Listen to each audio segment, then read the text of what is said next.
um ofício instruído com cópias de documentos que os colegas gentilmente nos forneceram, não só de Piracicaba, e acredito que nesse novo momento de expansão, seja a Corregedoria, seja o Defensor Público Geral, deve tomar essa iniciativa para reforçar isso perante o Judiciário. Olha, estamos agora entrando nessas comarcas, em tais varas, para que os juízes, porque às vezes é falta mesmo de hábito de trabalhar com defensor, falta de costume, seja desconhecimento da lei, não é? Mas é recorrente esse problema de falta de intimação e vista do processo contábil. Então, acho que preventivamente, quando tivermos fechado o nosso plano de expansão, é salutar que informemos o Judiciário para que os juízes também sejam preparados, não só os juízes, como os cartorários, e também, por que não, o Ministério Público seja informado disso. Se bem que os colegas já se antecipam e conversam, mas, enfim, acho necessário uma informação oficial. Com relação especificamente à distribuição dos cargos,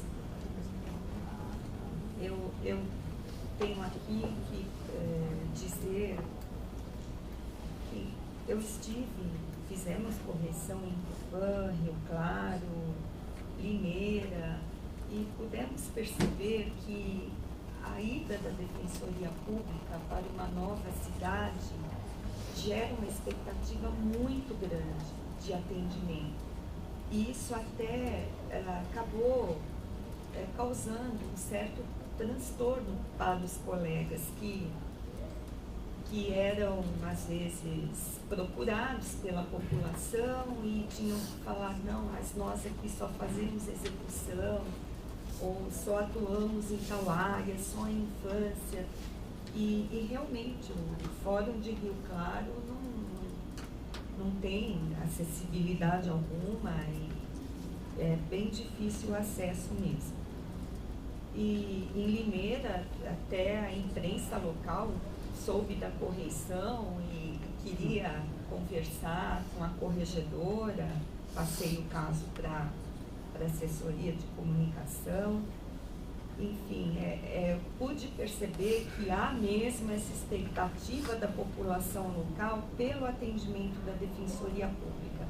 E a partir daí eu me questionava, passei a questionar essa nossa opção de abrir fronteiras com apenas 2 colegas. Então, nesses lugares, acredito que nós devamos manter a distribuição dos cargos. Vejam, em Piracicaba, desde o dia da inauguração da sede, eu estava lá, eu e na época, Daniela, já fomos abordadas pelos juízes criminais que já tinham a expectativa de que, inaugurado o prédio, iriam mais defensores para lá e todos queriam, lógico, o defensor público atuando em seus ofícios, suas varas. Bom, além dessa preocupação, é lógico que eu tenho que tratar aqui do órgão da administração superior, que é a Corregedoria. Na última distribuição de cargos, nós pleiteamos mais um corregedor auxiliar, mesmo porque tínhamos tido um aumento de 100 ou cerca de 100 cargos de defensores públicos. E não sei se vocês se recordam de uma discussão que foi travada aqui numa sessão do Conselho, porque o meu pleito coincidia temporalmente com o pleito da associação, né, da PADEP, e praticamente nós abrimos mão desse cargo para um terceiro diretor da FADEP pudesse ser afastado. Lógico, a corregedoria ficou vencida nessa disputa e achei que não era o caso da Corregedoria Geral, não é, trazer a discussão ou ser obrigada a discutir isso na sessão do Conselho com tanto afinco diante de uma pretensão da Associação Paulista de Defensores Públicos. Então, até por uma questão de respeito ao cargo que ocupava e ocupo ainda, optei por não continuar a discussão de forma pública, mas o faço hoje novamente. Qual o cenário da situação da corregedoria? Tivemos então um aumento de 100 cargos e agora mais 100 cargos. E a corregedoria, eu não sei, acredito que vai ser contemplada, mas não da forma como nós esperávamos. E deixo já claro que meu sucessor ou minha sucessora terá bastante desafios pela frente, bastante trabalho. O ano passado conseguimos conversar com 163 colegas em correções ordinárias. Foi um ano escafante para os corregedores e foi muito proveitoso, mas foi bastante estafante. Enfim, há aí também, quero deixar claro, esse desafio a respeito de que corregedoria queremos, não é? O que esperamos de um órgão como a corregedoria. E deixo a reflexão dos conselheiros para pensarmos numa melhor estruturação desse órgão em termos de corregedores auxiliares. Atualmente, a corregedoria conta com apenas um corregedor auxiliar. O outro colega, o Aloísio, ele é corregedor assistente. São outras atribuições do corregedor assistente.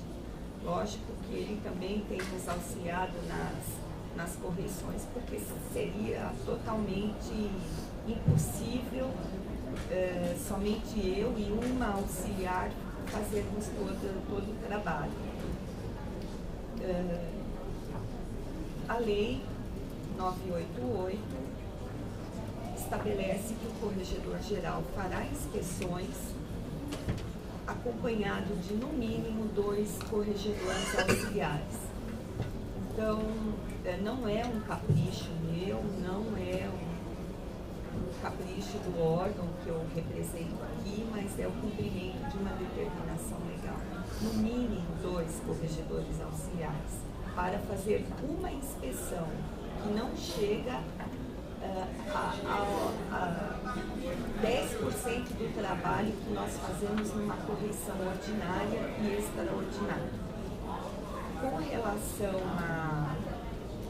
dou até exemplo, já mencionei isso em ofício encaminhado para o defensor geral, que, por exemplo, na lei da Defensoria Pública do Rio Grande do Sul, a cada 100 defensores públicos deverá haver pelo menos um corregedor auxiliar, a cada 100. Então vejam como nós estamos defasados. E finalizo dizendo que o Estado de São Paulo, a Defensoria Pública do Estado de São Paulo, é a que ostenta o menor quadro de corregedores, de assessores, inclusive de assessores não defensores públicos.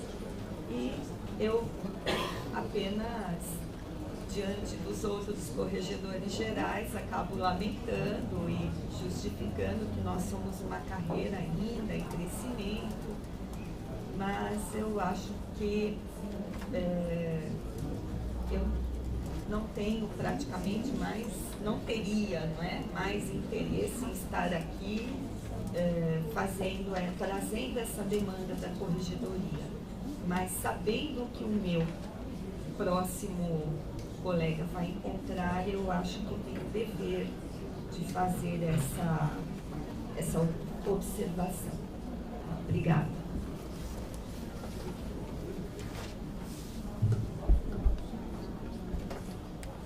Eu me inscrevi aqui também. Depois, eu só vou fazer... Agora, você tinha pedido?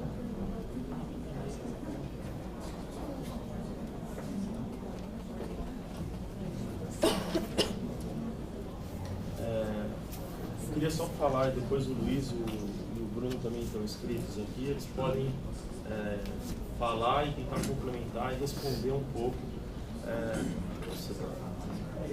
das... Eu ia ter uma dúvida dessa, se me permite, eu não sei se... acho que ele falou, mas não consegui entender bem a votação. Na realidade, com essa mudança até de postura de alguns acréscimos, então, por exemplo, eu já sei que 4 vagas, 4 cargos de 2 unidades que, pela proposta nova, não serão criados, serão redestinados. Então, 2 eu até já identifiquei aqui, mas, ou seja, fica complicado olhar um por uma. Então, se pudesse resumir, claro, quais, então, enfim, se retira na proposta um certo número, que acho que são 4, não é isso? São. Então, para onde vão os 4? Do coisa, porque os outros 2 eu não consegui identificar. Eu só vou fazer aqui minha fala, passando para o Luiz vai explicar isso novamente, que foi o que ele tinha falado, e aí agora a gente explica um pouco melhor isso daí.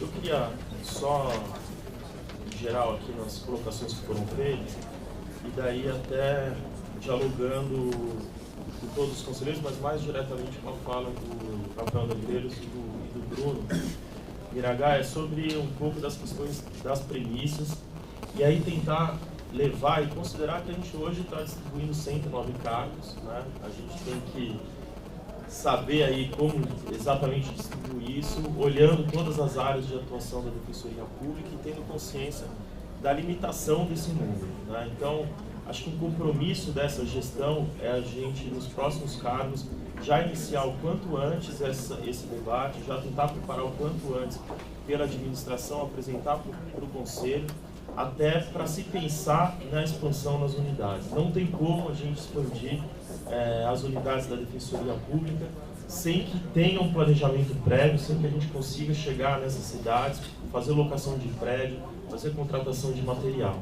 Então não dá aqui para a gente, numa canetada, dizer que a gente vai criar hoje uma unidade, se antes a gente não teve um mínimo de planejamento para conseguir chegar e criar essas unidades. Então, até não por um compromisso, por um debate democrático aqui, mas até mesmo por um planejamento e eficiência na gestão, é necessária essa discussão com antecedência para que a gente consiga crescer com sustentabilidade. Então, indo na linha das premissas e com a escassez aí do número limitado de cargos, e que, de fato, a gente consiga ter uma política de crescimento coerente para que realmente cada projeto de expansão, a cada 100 cargos, não tenha uma cara nova, porque daí você não tem uma política de sequência mesmo de cada cargo que vem sendo criado, cada expansão, não seja um processo de expansão isolado, mas que tenha uma continuidade.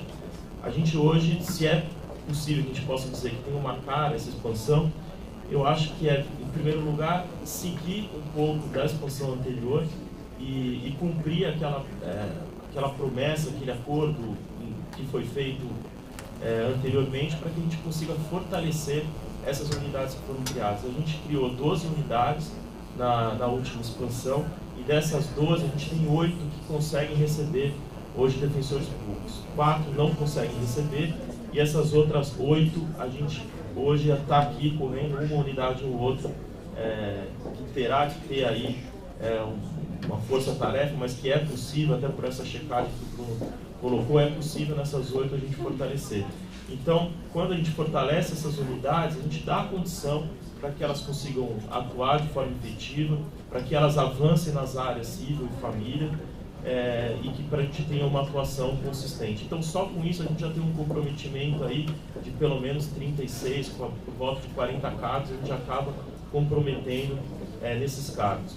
E o outro, e daí para dar, acho que a cara final dessa expansão, é o compromisso mesmo da gente conseguir atuar de forma estratégica na área criminal, já que é muito mais fácil hoje você fechar a atuação criminal em todas as unidades em que hoje a Defensoria Pública existe, do que a gente conseguir fechar essa atuação no civil e família. Hoje a gente tem unidades que com poucos defensores a gente consegue fechar a atuação na área criminal e, ao mesmo tempo, implementar de forma efetiva a deliberação que foi aprovada pelo Conselho para que a gente consiga chegar em todos os CDPs do Estado.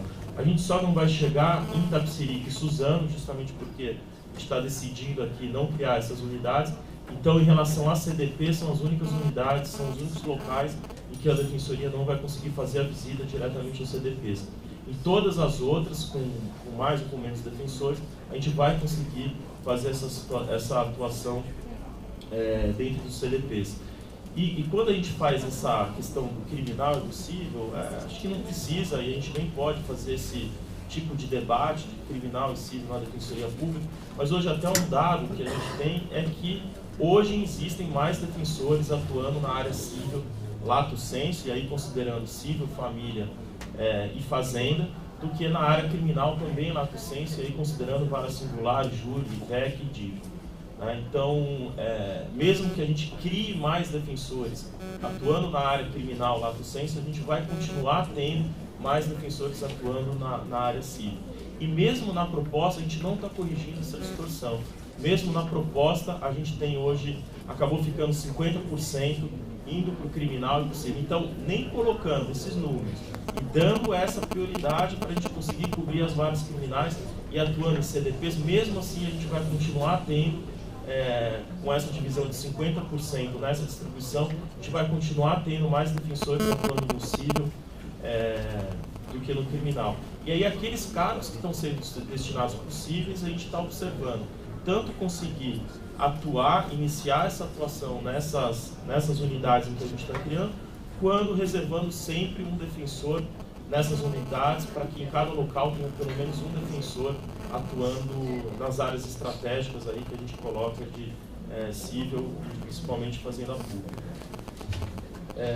Só um outro ponto que eu queria colocar, até para passar a palavra para o Luiz, em relação aos cargos que foram previstos aí para a administração, e aqui eu considero aqui, a gente, pelo menos, claro, da autonomia da corregedoria, mas eu estou considerando aqui o cargo também que está indo para a corregedoria. Acho que a gente conversou bastante com a Márcia, por tudo que ela colocou e trouxe todos esses apontamentos, todos esses dados. É necessário, sim, o fortalecimento da corregedoria. Acho que também seria o caso aí de avançar até para mais de um cargo, mas dentro dessa limitação do que a gente está apresentando, com esses números de cargos, a gente destina aqui mais um cargo para assistente na corregedoria. Eu acho que é fundamental e precisa, corregedor auxiliar da corregedoria, é essencial esse cargo, justamente para permitir uma atividade tranquila e que ela consiga desenvolver aí com mínimas condições até para que a corregedoria continue funcionando, principalmente considerando o crescimento dos defensores, né, e cada vez mais com os defensores entrando, são mais comissões, principalmente no início da carreira, que tem todo o estágio probatório para acompanhar. Os outros cargos que a gente está colocando, o outro é para subchefia de gabinete. Isso foi até uma recomendação, uma sugestão da administração anterior. Durante esses dias em que a gente está aqui, eles falaram, se tem um cargo que precisa aqui dentro da administração, é alguém para auxiliar a chefia de gabinete. É realmente muita coisa se concentra na chefia de gabinete.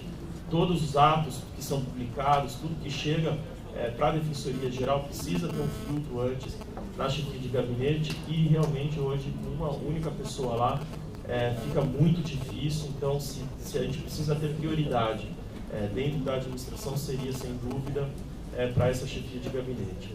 O outro cargo que a gente coloca, e aí estou completamente aberto aqui à discussão, foi a previsão para uma pessoa atuar na assessoria parlamentar, A gente não tem um cargo hoje destinado exclusivamente para isso. Antes, esse trabalho era dividido com a assessoria jurídica. O Gustavo Reis fazia esse trabalho se dividindo na assessoria jurídica e na assessoria parlamentar. Em que pese aí a atuação que foi feita pelo Gustavo, importante atuação, mas o que a gente vê é que há uma dificuldade muito grande de você fazer essas divisões em momentos, principalmente de crise, quando a dedicação fica para a assessoria parlamentar, a assessoria jurídica fica praticamente sem um outro assessor, a gente diminui a atuação ali. E quando ele fica dedicado à assessoria jurídica, a assessoria parlamentar acaba ficando abandonada. Então, eu acho que é um cargo estratégico para a Defensoria Pública, principalmente agora com a aprovação da PEC, a gente tem iniciativa de lei, e eu acho que a assessoria parlamentar ela pode avançar, não só para temas diretamente ligados à instituição, à administração superior de interesse da carreira como um todo, e vinculando aí a atuação da Defensoria como um todo, mas até para que a gente tenha uma atribuição suficiente para esse cargo, a gente pode avançar para que esse assessor parlamentar assessore, inclusive, os núcleos especializados no andamento de projetos de lei ligados à atividade fim, ligados às atuações do núcleo especializados, para acompanhar isso, seja na Assembleia Legislativa, seja no Congresso Nacional. Mas eu estou aqui aberto vamos dialogar, vamos questionar, inclusive, a necessidade desse cargo. Concordo que também temos outras prioridades, mas eu vejo realmente como um cargo importante em termos estratégicos. O outro cargo que a gente coloca para a administração é o cargo que atuaria juntamente com a assessoria criminal. Na verdade, é a pessoa que vai gerenciar o DAP, que é o órgão dentro da assessoria criminal, que foi criado aí pela deliberação que trata das visitas em presídios e que aos CDPs, e que vai ficar diretamente incumbido a esse gerenciamento dessa atividade.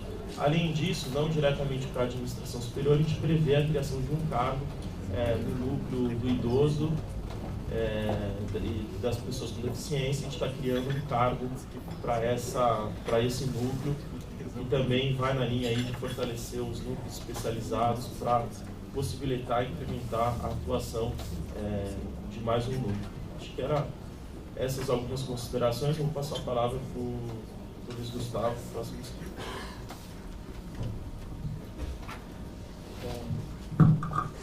O Rafael já falou aí um pouco da vertente política da expansão, o Bruno Miragaia e o Rafael muito questionados, se coaduna na necessidade de hoje a gente suprir expectativas.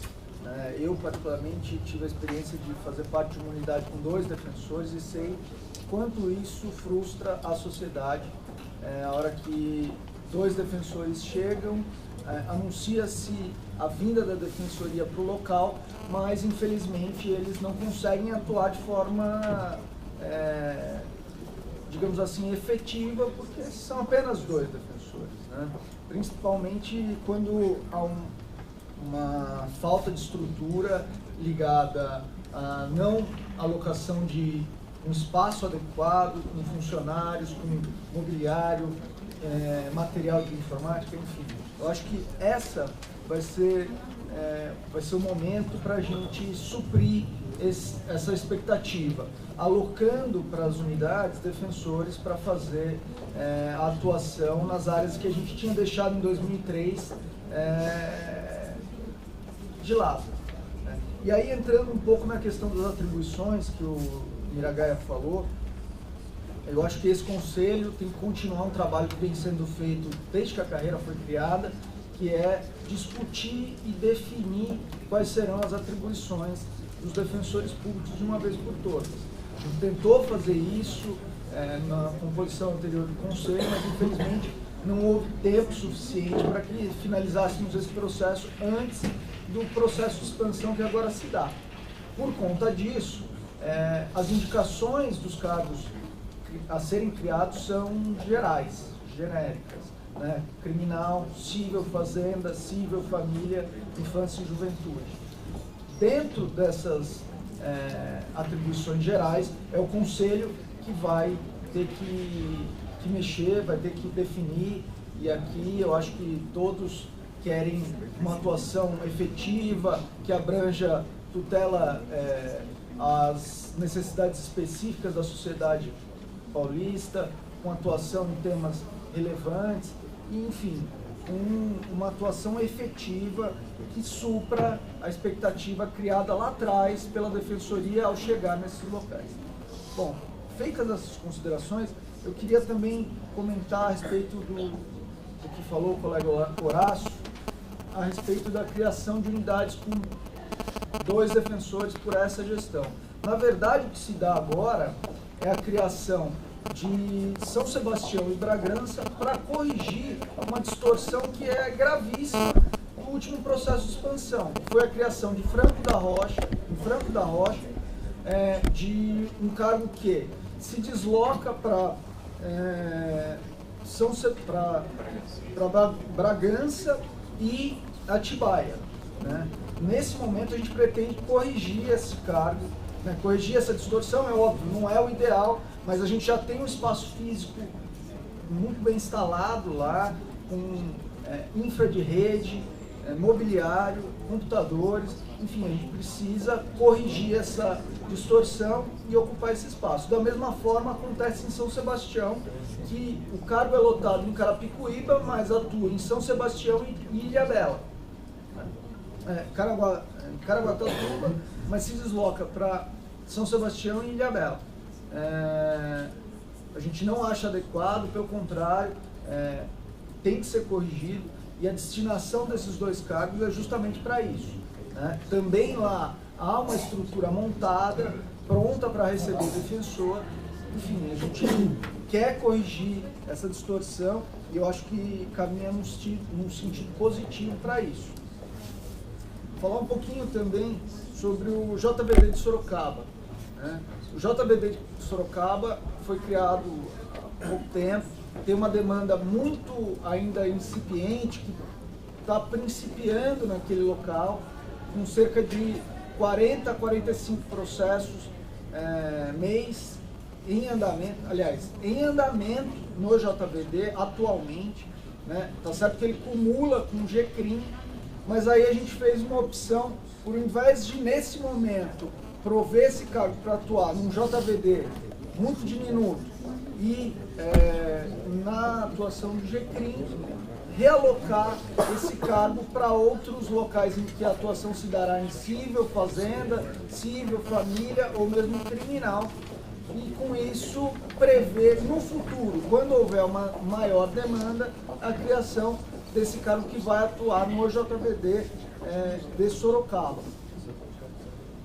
Também foi comentado a respeito da situação dos cargos criminais em que haveria dificuldade para substituição, né? Justamente por isso que a gente tentou completar, onde foi possível, todas as varas criminais para minimizar o efeito da substituição. Inclusive, a gente sempre previu nesse processo de expansão um mínimo de 2 defensores criminais, porque a ideia é pelo menos que um cubra o outro. Sei que não é o ideal, mas onde foi possível a gente cobriu todas as varas, e onde não foi a gente destinou pelo menos 2 cargos para o criminal.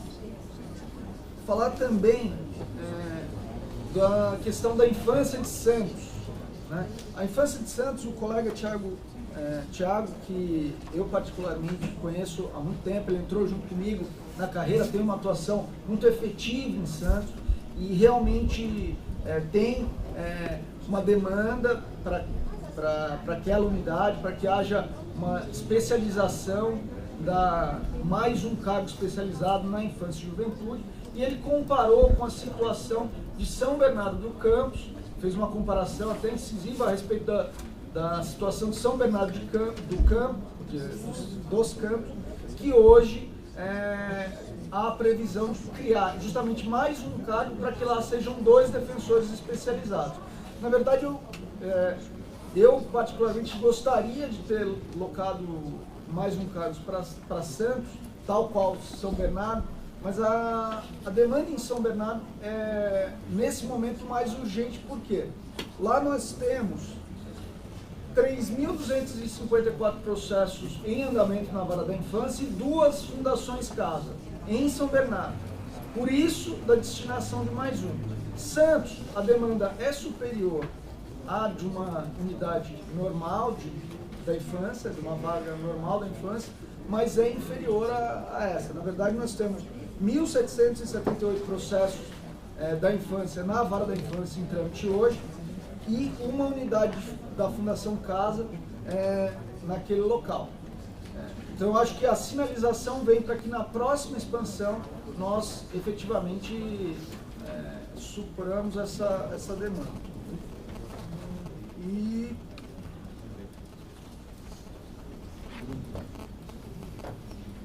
eu acho que sim.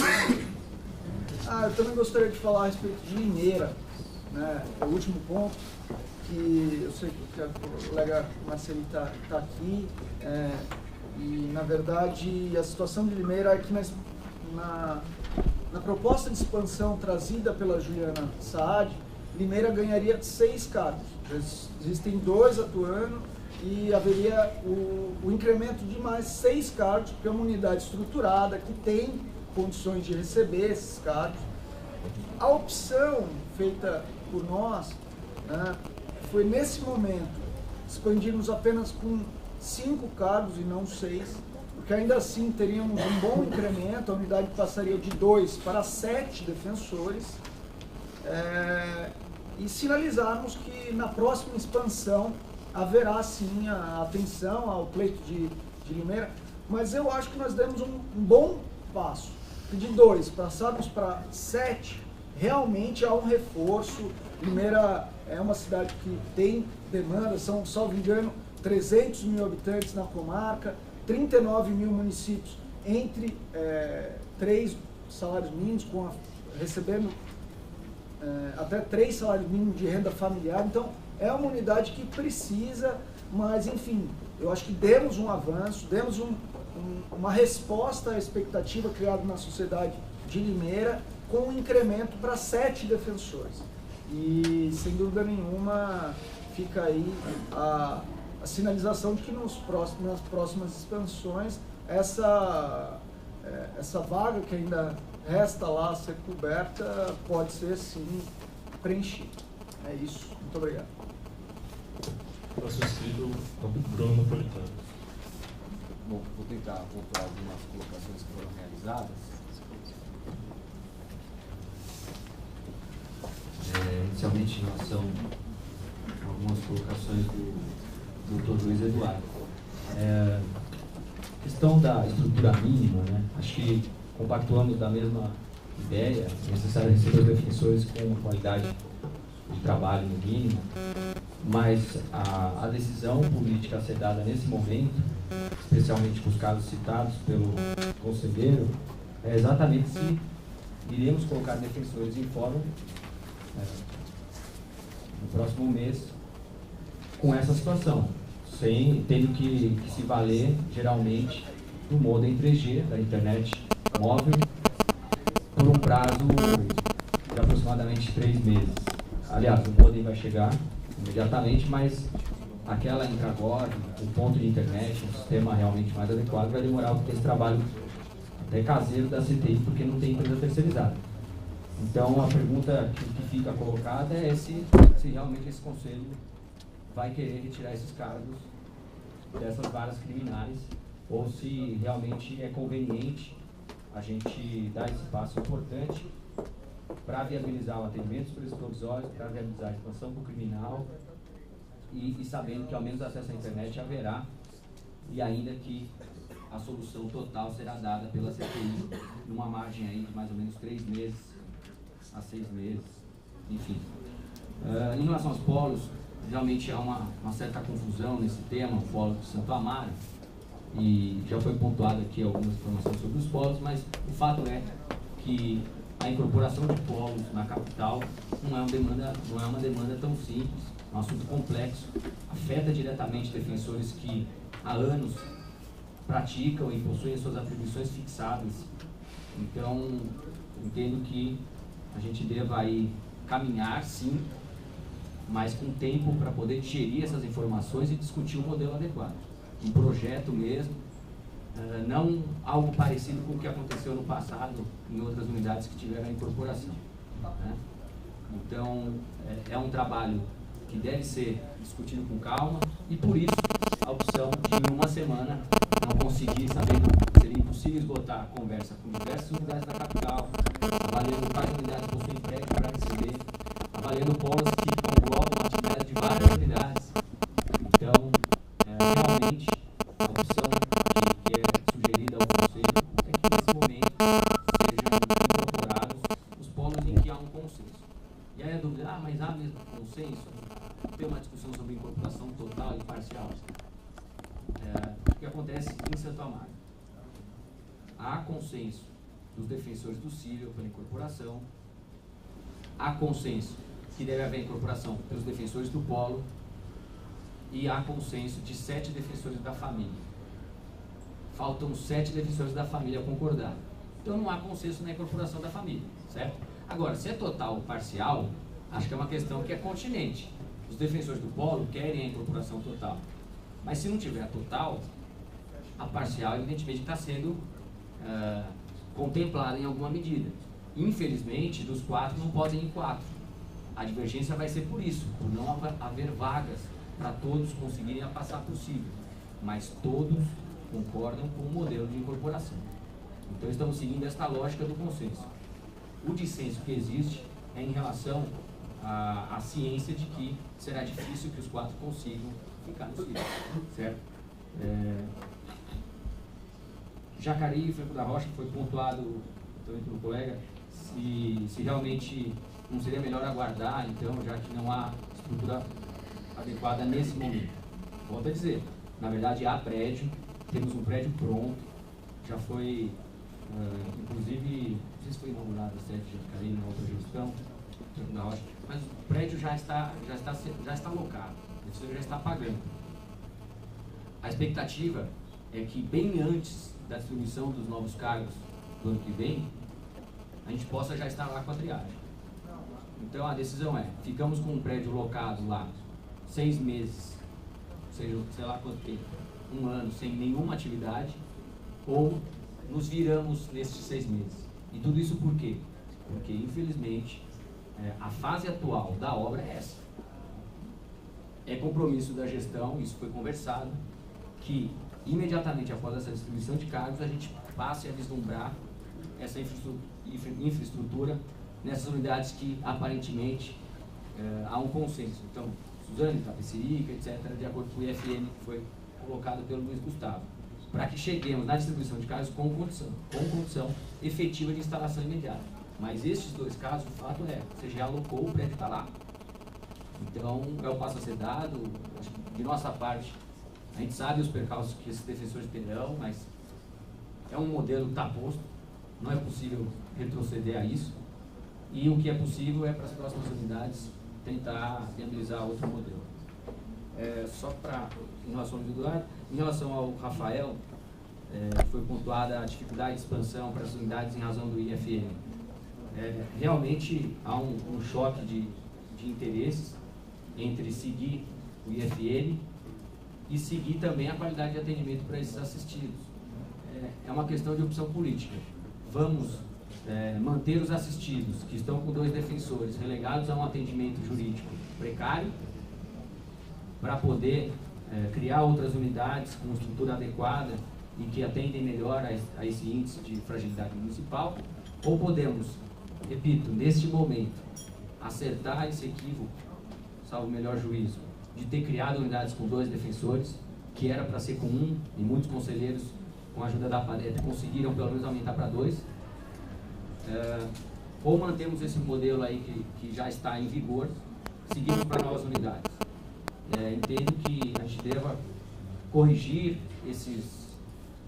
essas fragilidades que existiram, com o compromisso de adotar posições diferentes daqui para frente, se houver consenso nesse conselho. E por fim, em relação à colocação do Horácio, do conselheiro, a respeito das vagas criminais,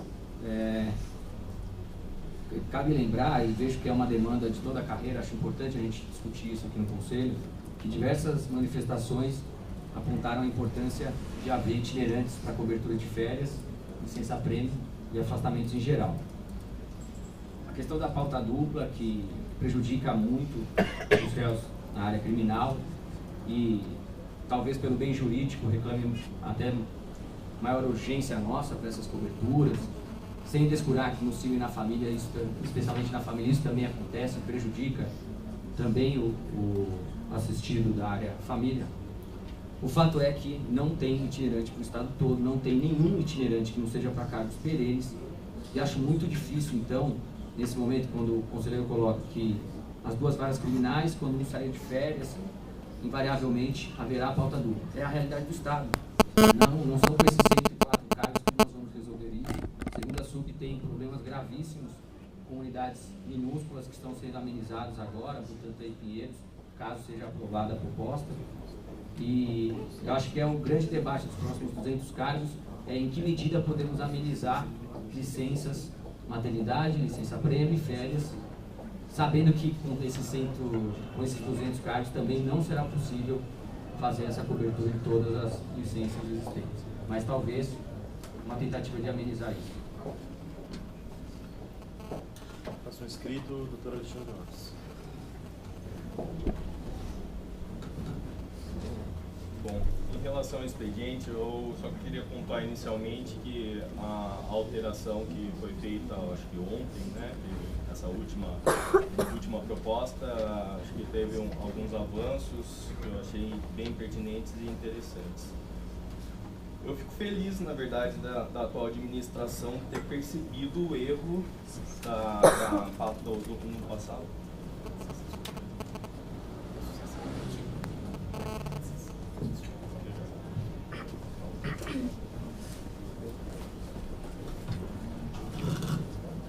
Eu fico feliz dessa atual administração ter percebido o erro passado em se abrir unidades sem estrutura material, física, de logística, de pessoas, abrir unidades com apenas 2 colegas.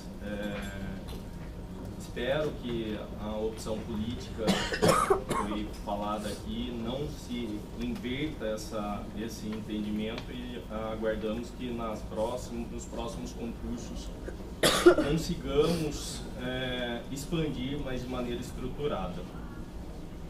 Com relação à proposta, eu não entendi muito bem e acho que está uma certa incoerência em se manter apenas 2 núcleos com apenas um afastado. O coordenador do núcleo seria o núcleo de segunda instância e consumidor. Então eu gostaria talvez que a administração justificasse isso. Eu acho que seria importante. A segunda instância não merece maiores discreções, né? A importância da gente estruturar esse núcleo. O consumidor com uma demanda cada vez maior também eu acho importante, até para que não tenhamos essas discrepâncias em relação aos afastamentos de núcleos. Pegando um gancho do Luiz Eduardo, a preocupação com o Santos procede, o colega Tiago Santos, né, Tiago Souza Santos, trouxe alguns números, a gente esteve lá, a gente viu a situação e às vezes números de banca, entre aspas, né, os números da vara não correspondem, somente eles não correspondem à realidade e à dinâmica do trabalho. Em execução criminal a gente costuma citar algumas situações que vão alterar. Você pode pegar uma vara com 2 varas com 5 mil processos, em que o cartório anda, gira rápido e o colega vai se manifestar semanalmente em 800, 900 processos, e outras varas que são travadas, enfim, vão trazer outros tipos de problemas para os colegas, mas que não repercutem no volume de trabalho semanal, pelo menos não em relação ao número de processos. É só um parâmetro, na verdade, que a gente coloca aqui. JBD de Sorocaba. É importante pontuar o seguinte, a proposta do colega seria assumir um jeito, porque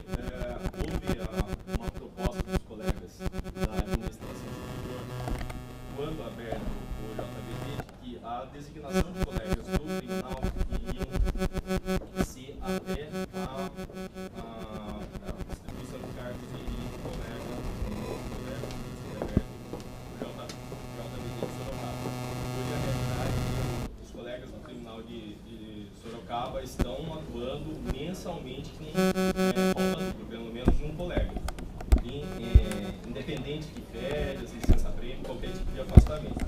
Então, acho importante pontuar isso, que a gente não está falando aqui de pauta dupla em relação a afastamentos de férias e licença-prêmio, sim de a pauta dupla que está ocorrendo sem qualquer tipo de afastamento. Eu acho que a subchefia e a assistência parlamentar, a gente pode discutir a importância delas. Eu acho que, estrategicamente, a assistência parlamentar, indubitavelmente, vai trazer bons frutos para a gente. Só que eu acho que isso a gente pode postergar a discussão, até para saber como que vai ser a atuação desses colegas. É claro que não vai ser uma atribuição fechada, fixa, vai ter abertura, mas no mínimo ter alguns parâmetros para a gente saber da necessidade. A subchefia de gabinete, Vossa Excelência traz a importância em relação ao trabalho que a chefia de gabinete tem, de repente também postergar a discussão para que, sendo necessário, seja feito esse afastamento para o próximo concurso e, se for necessário, o realocamento. Claro que isso é gestão, não estou querendo me assenhorear de algo que não me é competente, mas uma sugestão de a gente fazer uma realocação, né, Vossa Excelência, a sua equipe, fazer uma realocação de algum local para subchefia de gabinete, apenas uma sugestão para que a gente possa andar. Eu acho que o problema desse curto prazo de discussão traz isso. A falta de informações, não por culpa da atual gestão, mas a falta de informação para se saber qual a efetiva necessidade de se afastar mais dois colegas para a administração superior. Não que isso não seja necessário, mas nos falta a informação para se saber se realmente é necessário. Não pontua a necessidade do afastamento da corregedoria. Lembro-me, não era conselheiro, mas lembro-me da discussão com relação à necessidade de mais um afastado para a corregedoria geral. Acho que é o momento agora de se acumatar aquele espaço que ficou por conta da opção entre um afastado para a associação e da corregedoria geral. E por fim, eu tenho certeza disso, o perfil do nosso novo defensor público geral, que o próximo concurso, a distribuição de cargos que vai virar com o próximo concurso, seja feito com maior prazo, para que a possibilidade de erros que acontecerá nessa discussão e vai ocorrer, é bom que a carreira tenha a noção exata disso, pela falta de tempo de discussão adequado, essa possibilidade de erro seja diminuída. Então, eu rogo que nos próximos concursos nós tenhamos um espaço dilatado de tempo para discussão, para traçar as premissas, como o Bruno falou, para que a gente tenha um norte a seguir, uma diretriz a seguir e não tenhamos que, enfim, discutir com 10 dias, uma semana, às vezes vindo novas propostas no dia da própria votação da sessão. É isso que eu rogo. Obrigado. Obrigado, Alexandre. Próximo inscrito, Rafael Pérez. Chegou, né? Eu estou tendo a tarefa de mensagem. Acho que eu sou o último. Bom.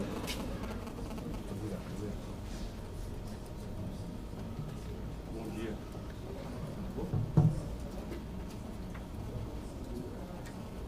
Bom dia a todos. Primeiro, eu gostaria de discutir algumas premissas que foram estabelecidas e que entendo importantes. Primeiro, a questão da premissa na área criminal da atuação com relação ao atendimento aos presos provisórios. Entendo que é um marco na atuação criminal da Defensoria. A primeira vez que a instituição se posiciona a respeito desse tema. É a primeira vez que se estabelece uma política em que o defensor sai do seu gabinete para fazer atendimento nos CDPs. Acho que isso é importante, é o diferencial, isso vai marcar a atuação criminal do defensor. Mas também entendo que nós temos que estabelecer um marco na atuação civil, principalmente um marco na atuação de tutela coletiva e educação em direitos. Talvez o caminho seja este que está sendo adotado de dividir essas atribuições gerais do defensor entre civil família e civil fazenda, porque a realidade que nós observamos no interior é uma realidade em que os defensores que têm atribuições em todas as áreas, família, civil, fazenda pública, violência doméstica, aquele defensor que, na verdade, só faz família, até pela grande demanda que nós temos nessa área. Então, talvez seja um caminho indicativo de que haverá um fortalecimento na atuação na área, na área civil e fazenda da defensoria. E talvez seja aí um paradigma que seja depois utilizado até na questão da fixação das atribuições e no planejamento dos próximos 200 cargos. Eu entendo que da necessidade do Conselho e da instituição fazer opções políticas, mas essas opções elas devem ser feitas no planejamento, né, institucional. E aí é por isso que eu entendo necessária a discussão de um planejamento amplo com relação a todos os cargos posterior, principalmente porque a atuação na área civil fazenda, que eu entendo que é a área que nós devemos pensar um pouco mais com cuidado, é uma área que exige um planejamento muito maior da defensoria do que nas outras áreas, porque está diretamente ligada ao nosso atendimento inicial, que é um atendimento que necessita de uma estruturação melhor da instituição. Com relação aos reforços nas unidades, eu entendo que tem alguns reforços, grande parte dos reforços foram acertados, principalmente nas unidades de Itaquera, Campinas e Guarulhos, na atuação civil. Itaquera é uma unidade que quem participou dos 2 últimos anos da gestão e do Conselho é uma unidade que realmente necessitava desse reforço. A quantidade de demandas absorvidas por defensor é absurda, cerca de 80 DIs, né, por defensor, um número muito acima da média do Estado. E também que já tinha um histórico de grandes remoções, indicando e evidenciando um problema estrutural na unidade que precisava ser solucionado, e espero que agora, com o implemento dos 4 cargos, se assim o Conselho decidir, a gente possa minimizar, como a colega de Itaquera falou, o problema e talvez melhorar, dar um avanço, estabelecer um avanço importante naquela unidade que é fundamental para a atuação civil na defensoria. Eu entendo que também compartilho aí o entendimento dos colegas com relação à abertura de unidades com 2 defensores, principalmente com relação a Itapecerica e Suzano, que são unidades, são locais em que não há o mínimo de estrutura adequada para o defensor atuar. E me preocupa agora essa informação da administração com relação às unidades de Franco da Rocha e Jacareí, de que estão num estágio bem atrasado, né, na estruturação, e vão receber, se a proposta da administração for aprovada nesses termos, vão receber 6 novos defensores, Jacareí e Franco da Rocha. Nós não tínhamos essa informação da administração anterior, de que o estágio de estruturação estava lento, e me preocupa a destinação de 6 cargos para essas 2 unidades, sem ter onde colocar os defensores. Para quem conheceu Jacareí e Franco da Rocha, sabe que não cabe sequer mais um estagiário nessas unidades.